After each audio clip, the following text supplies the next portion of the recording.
Wakenya wameona jana ya kwamba EPRA wametoa mwongozo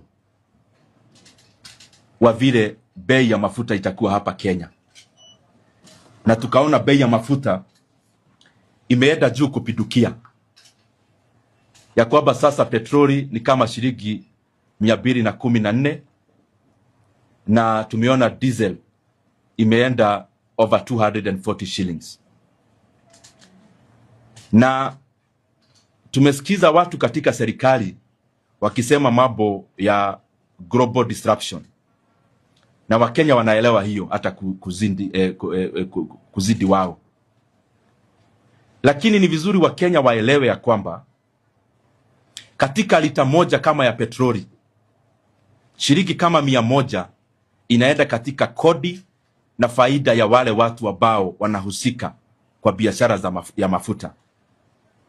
Na hapo kuna kitu Kenya inaweza fanya na serikali inaweza fanya. Na ndio maana nimeandikia bunge yetu, the National Assembly, nikitaka kubadilisha ama kuamend our VAT Act, ndio tupeleke ushuru wa VAT wa mafuta wa petroli, diesel na kerosene itoke vile iko katika 8%, tuipeleke 0, ile inaitwa VAT exempt. Na pia nimeandikia bunge nikitaka kuteremsha road maintenance levy fund kutoka shilingi 25 ile inatozwa kwa sasa, tuondoe shilingi 7 ndio Wakenya wapate nafuu. Na pia kuna pesa Wakenya huwa wanachagia wakati wowote wana consume mafuta Kenya, na kuna fund inaitwa Fuel Stabilization Fund, na katika hiyo fund iko pesa ya kutosha.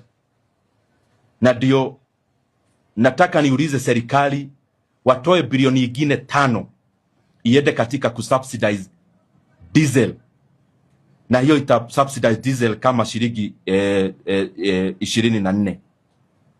Tukifanya hayo those 3 things, ya kwamba kupeleka ushuru chini ya VAT, pili levies kupeleka chini levies ya road maintenance levy fund na shilingi 7 ambayo iliongezwa na hii serikali mwaka wa 2024, na kutoa subsidy ama nafuu ya bilioni nyingine 5 ambayo already iko, tutakuwa tumeteremsha bei ya mafuta, na petroli itagharimu wa Kenya na pia diesel below 190 shillings.